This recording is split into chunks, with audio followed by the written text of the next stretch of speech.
Welcome, traveler, to the Beautiful Sunday podcast, with a special thanks to the Society of BS, where every tale hides a secret, every whisper leads to a wonder, and nothing ever is quite what it seems. Each week, we gather around to share the strange, the spooky, and the stories that refuse to stay buried. I never know what you're about to tell me, and I regret ever finding out. Good, then you've come to the right place. This week, we get out the bulletin board and the red thread for a segment we like to call Mini Mysteries. Tonight, we're attempting to untangle one of the world's strangest knots. So get your pens and paper, your critical eye, and try to keep your mind focused. This episode is called File 6, the case that wrote itself, the Circleville Letter-Writer. All right. You ready? Maybe. A letter arrives in the mailbox in 1976. It's mixed in with the expected letters and envelopes. After a habitual thumbing through, Mary's hand lands on the anonymously addressed envelope. The top flap peeled open reveals a folded lined paper that holds a note written in all capitalized letters, slanted font, compromised of pencil lead. It reads, Miss Gillespie, stay away from Massey. Don't lie when questioned about meeting him. I know where you live. I've been observing your house and know your children. This is no joke. Please take it serious. Everyone concerned has been notified. Find everything will be over soon. This is the first of many letters aimed at Miss Gillespie and Gordon Massey, the West Hall High and superintendent. In fact, a married Mr. Massey received his own set of letters, as did all the school board members. The mysterious author wants the truth about an affair to be revealed and wants Massey fired. Mary swears she and Massey are not even having an affair, or so she tells her husband Ron. Ron, who also begins to receive letters from this writer. One night, the phone rings. Ron answers and in a huff slams the receiver down and tells his daughter he's going to confront this mysterious author. He jumps in his truck, a .22 caliber revolver by his side. So who is Ron Gillespie going to meet? Well, we'll never know. His truck was found smashed against a tree, one shot fired, Ron dead on impact. This is just the start of a case that has become known as the Circleville Letters. Okay, well, that is a lot to unfold, if I do say so myself. This case is going to be a doozy. Are you following along so far? Okay, so we have a teacher. So Mary is a bus driver. Okay, she's a bus driver, and she's having an affair with the superintendent. She claims she isn't having an affair. Well, she's claiming she isn't, But this this writer letter is saying they are. But the superintendent, Ron's her husband. Ronner's her husband. Gordon Massey. Gordon Massey, the superintendent.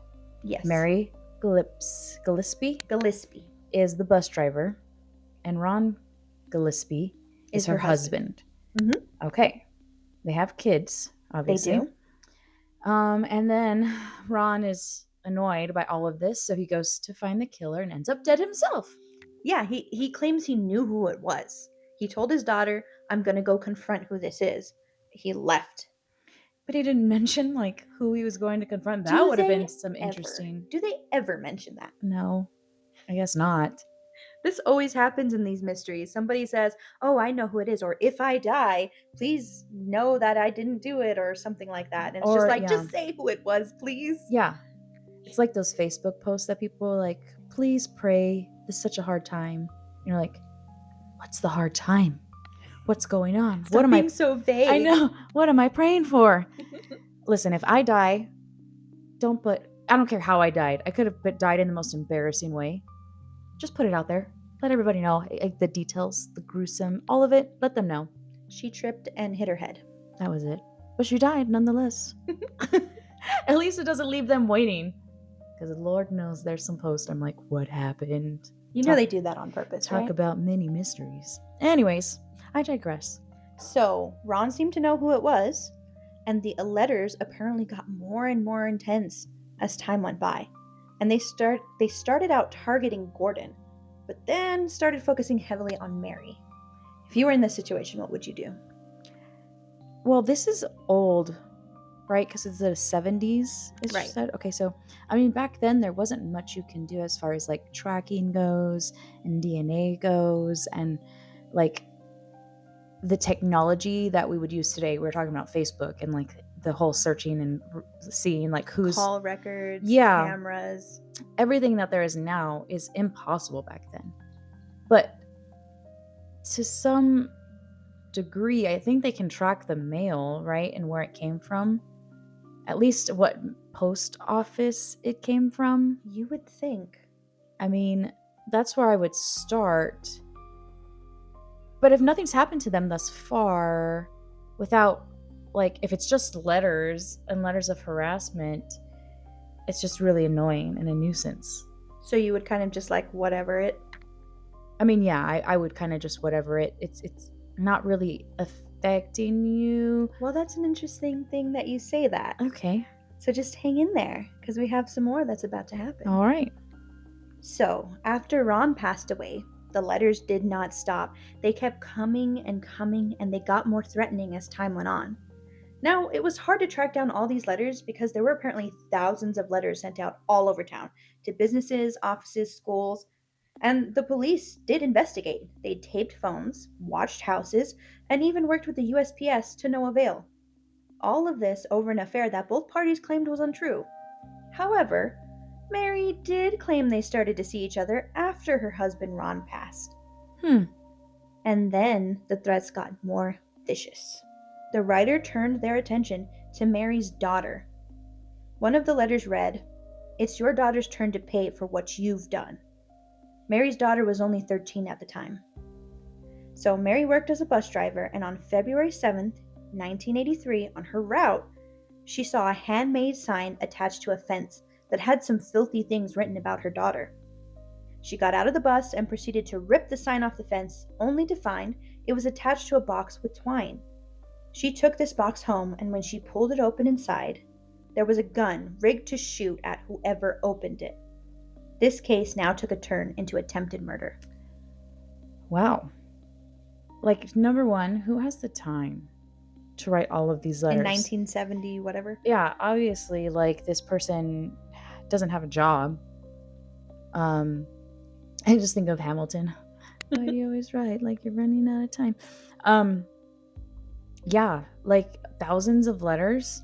Oh my God, that's a lot of postage though, too. To be fair, it's over a period of time. But still, nonetheless, all the postage put into that, like the time, and then we get this box. This is a little random to me, and this feels a little sus. Well, you were just saying that, at first it was just threats, so, water under the bridge. Well, not necessarily water under the bridge, but now it's went from threats to attempted murder. Does that But it's attempted murder because Mary went down and ripped off a sign. But she ripped it off because of the stuff it said about her daughter. Yeah, but she could have left it alone. But would you want to leave stuff? Like, obviously they didn't say, and I'm assuming they didn't say because it was bad, what was written on that note, but like seeing that written about your daughter and just I can understand why she would try to rip it down. Yeah, I guess. I mean, okay, I can't really know what I would do in a situation like this. I know ahead of time now that like the sign is there. You should have asked me what I would have done before I knew it was connected to a box. I think it's crazier, like, to think that she took it home. Well, that too, like, and then open the box. Mm-hmm. Like, that's crazy. Mm-hmm. You take that straight to the police and say, hey, this box was connected to this letter. Well, and it was rigged to shoot whoever opened it? Yes. But how do they know? What angle was the gun sitting at to know, like, how they would open the box? I don't know. And it's attempted murder, like, she didn't get shot? No, she didn't. Do you find that sus? Very sus. Especially because I just came off I just watched a documentary. Honestly, I don't want to ruin it because Lord knows I'll be saying this, and someone who hasn't seen the documentary yet is going to get mad at me. But it seems Spoiler warning for what documentary? It's funny because I don't remember the name of the well, documentary. That doesn't help. So that doesn't really, you can't really spoiler alert it. I could tell you the story of it, but then someone will probably know. And then just based off of this story, if you've seen it, you know. When you start watching it, you're going to get mad at me because I said. So moving on. Since I don't think we're going anywhere productive here. No, not at all. Yeah. it's just very sus. So, without knowing any more, Mm-hmm. what kind of person do you think would want to do something like this? Someone wants to do it for attention, Okay, but that's about it. that's the only motive Because, you like, can think of? what else are they getting out of it? Unless there's life insurance involved in one of these people's lives. But I mean, Ron would be an example of like writing these letters to stop this from going on, but The he's affair? dead. Yeah, he's dead. He's gone. Does the superintendent have a wife? He does. Okay, no, that hasn't been mentioned yet. She's hardly ever mentioned in this story, so I don't Yeah, know if but maybe then- they cleared her right away. But also, like, they started dating after Ron's passing, so Yeah, so I don't know what happened there. to the but wife. Yeah, I have She no might idea have if they left him. divorced or what. Yeah. I mean, it's all a little. I mean, the daughter could have. The daughter. The one- The daughter afterwards, after Ron's passing, but yeah, I don't. Do you think with an affair there are like plenty of people who'd be motivated to do something like this? Not really. Maybe someone who wants not Ron, someone who wants the superintendent's job. What's his name again? Gordon. Gordon. Someone that wants his job or him off the school board. Like, that would make sense. But they're not really targeting him. They're targeting Mary, the bus driver. They did target him at first. At first, but very little. And then Mary. And then if they were targeting her, they think she would stop. That doesn't really get him kicked off the board. Yeah, I don't know. Strange, right? Very. Well, luckily though, the box did lead to a suspect. Oh, fingerprints? No, but the serial number on the gun. Oh. So it was found like somebody tried to scratch it off, but they were able to get a partial serial number, which they traced back to someone who then said they sold the gun to a man named Paul Freshour. Who is Paul Freshour? I don't know. Mary Gillespie's brother-in-law. Brother-in-law. Okay, is this Ron's brother or is this like her sister's husband? Okay, so at the time, this guy Paul was going through a divorce with Karen Sue, who was Ron Gillespie's sister. Oh, so it's even further separated brother-in-law. Which Okay. makes little sense, right? But boy, did Karen have a lot to say about Paul Freshour. She pointed her finger right at him. She said she saw letters that he wrote and that he hated Mary when Ron died. Paul, for his part, cooperated fully, even admitted to the gun being his, but that he had no idea how it ended up in the booby trap. He had left it in like a barn or something, and so then, he's like, anybody had access to it who knew it was there. But how many people knew it was there? That's the question. Paul was charged with attempted murder, although most of the evidence was circumstantial. Paul had taken that day off of work. He had access to boxes that were very similar to the one used. And of course, the gun, as he admitted, was his. A handwriting analysis insisted Paul's handwriting was used in the Circleville letters. This was enough for a jury, though, and he was found guilty. Although once thrown in jail, the letters did not stop. Paul even received taunting letters, taunting that he was in prison and nobody cared about him. They came even after Paul was put in solitary confinement. Paul retained his innocence till his release and eventual death. The letters did eventually stop. They happened to stop right after Paul was released in 1994, an almost 20-year affair. Holy moly. So we never really discovered who sent the letters. Right, because if you throw a man in jail and the letters are still coming, what does that say? I mean, not to say that they can't write letters out of jail, but there's more control there. Or if he wrote like a series of letters before he went into prison and somebody kept sending them. But when you're in solitary confinement, you're not sending out any letters, nor able to communicate to the outside, So there are some theories as to what happened. Honestly, this is just a snippet of this Circleville case. There are so many podcasts, articles, and media made about it. I suggest you check them out, and there are many more details and theories I just didn't have time to get into, including a possible frame job by Karen Sue, Paul's ex. So I encourage you to take your time to go and deep dive into it. I'll give you a very short snippet of what that was. Is Karen Sue, like, they were in the divorce and Paul got custody of the kids, and so it's theorized that she knew where the gun was. She took the gun, and that In fact, the Circleville Letter-Writer before was someone different, and the person that wrote it later was more like, the theory is that it was Karen Sue trying to frame Paul Freshour. But the first person wasn't. Well, still, That's just a theory. I know. It's just interesting because if you still go back to it, like, who did Ron shoot at? Exactly. There was one bullet fired, Right. and they don't know when it got fired or how it was fired. And he died on impact. Although you'd have to think, like, if he heard, like, because there were calls, right? He got a call, and that's what, like, made him go into a rage. So if he had recognized that the voice was his brother-in-law, do you think maybe that's where he was going? That's quite possible because he knew who it was, but didn't want his daughter to know who it was. Maybe to confront him. But he was taking a gun. Yeah, and that's what, like, still gets me. But also, like, how did he crash, right? Now Well, it's crashed. speculated he was drinking, so. Okay. Like, they rolled it in accident. It wasn't, like, maybe upon nefarious. Right, so maybe upon impact, the gun, it was loaded and it shot, like. But yeah, but Paul Freshour, like, he did say that he thought that there was foul play in the accident, but it was not ruled as foul play. It was ruled as an accident. It's just always so hard with these old cases because there's so little that you can really investigate or test or know. Right, and this one is particularly interesting because of all the drama. Right, and like I said, there's a recent documentary that talks about not letters, but text messages. Oh, all this again. Yes. I know exactly which one you're talking about. Okay, good. About. So, it's very similar, just like more modern day. I wish I remembered the name so I could let them know to watch it. I don't know what it is. It's the one about the girl who's getting, like, messages sent to her, right? Like death threats and stuff. Yeah. Mm-hmm. Yeah. And it just sounds a lot like that to me.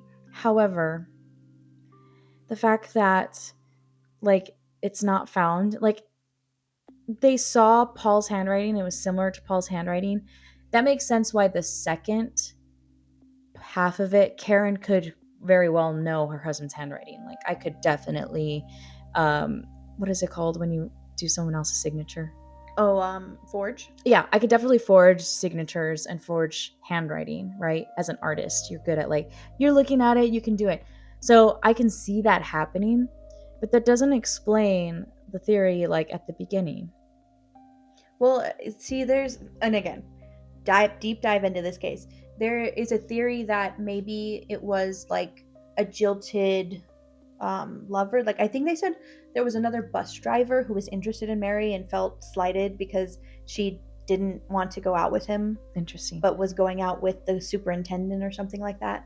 Again, so Mary was a hot commodity. Yeah. Yeah, this is mind-boggling for sure. Yeah, again, take a deep dive. It's an interesting listen to. And there's a lot of cool podcast episodes and media about it. Interesting. So, with that, do you know what time it is? Game time. It's time for a game. Woo! Today, you'll be solving a short mystery. Okay. I'm ready. Simple enough, right? Simple enough. Let's see if you can figure it out. Okay. A loose stair tread on an old apartment staircase was deliberately unscrewed, just enough to flip under weight and cause an accident. The only evidence police found was a stripped screw head. 3 suspects were singled out: Ben, the plumber, Mary, the maintenance worker, and Hugh, the eyeglasses repairman. Who do you think did it and why? It was the bottom shelf. Just a loose stair thread from one. So essentially, they unscrewed part of the stairs. Okay. Did someone injure themselves?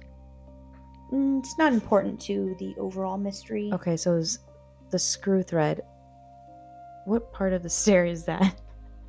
Is that like the landing part of the stair, like where you step on it? Yes. Okay, so that top piece was loose? Yeah, so essentially the idea would be that somebody would, like, step on it, it would shift and they would fall. Okay. Evidence is the screw. That it was a stripped screw head. Yep, mm-hmm. I've seen plenty of those. Okay, so we have the plumber. Ben the plumber. The maintenance lady. Oh, I just realized it's Mary. Mary's the same name. Anyways, Mary the maintenance worker. And the eyeglass. And Hugh the eyeglasses repairman. Okay. I think it was Hugh. What's your reasoning? Because if enough people trip on that bottom step, then they can say, well, maybe it was your eyesight. Maybe you should get your eyes checked because you're tripping on this step. It's interesting logic. So he did it as a marketing ploy to get people to go get their eyes checked. Interesting. I have a second theory. Okay, what's That's your second first theory? Second theory, it was Mary the maintenance. Now, she got hired onto this job, and like me, thinking that she can do maintenance work. And well, she thought... What, because she's a woman, she couldn't do it, Christy? I mean, partially. I'm not saying that women can't be maintenance women, but just, she just got this job thinking that she could, which, to be fair, she probably can. But sometimes we get a little aggressive with the screws. Like I said, I've had a number of strip screws, and thankfully my husband has extra box of screws lying around the house. Like every other man, I'm sure, in this country, in their toolboxes have just a random box of screws. Anyways, happens a lot. Yes. So quite possibly it was an accident, and she was fixing it and couldn't fix it because the screw stripped. So she had to go out and buy another screw. And so, wow. Oh, I see what you're saying. So you're saying there was a strip screw because she was trying to fix the stairs. Correct. But then fixed it wrong. No, she just didn't fix it yet. She messed up the screw, and so she had to go buy a new one. And then by that time, maybe an accident happened. Correct. That makes sense. Correct. That's a good theory. Mm-hmm. Okay. Yeah. And the plumber, that one's kind of out of left field. Like, unless there was some kind of plumbing underneath there. Yeah. Or maybe there's a pipe across the way, and if they trip and they pull the pipe, he'll make some money. Yeah, I don't know how this would be his fault. Okay, so your first theory, your strongest suspect you think is Hugh. Mm-hmm. And then your second is Mary. Yeah, because he lives in that apartment building. Okay, that and makes sense. His office is nearby, like within walking distance. Well, if you want to find out, you know what you have to do. Visit our Instagram. Tune into our Instagram for the answer. And please feel free to leave your own responses there and let us know. Yeah, while we're waiting for the answer, because, Seleena takes forever sometimes to get those answers out there. I know. But I'd love to hear the theories. But case closed, or another clue waiting for the next file. If you've got theories or secrets of your own, send them to us on Instagram at Society of BS, or tag #SocietyofBS or #MiniMysteries so the others can find you. Thank you for joining us here at Beautiful Sunday Podcast. I'm Christine. And I'm Seleena. This is another tale for the archives. Heart open, mind odd, sun high. And if you're still hearing whispers after the credits, maybe you were meant to.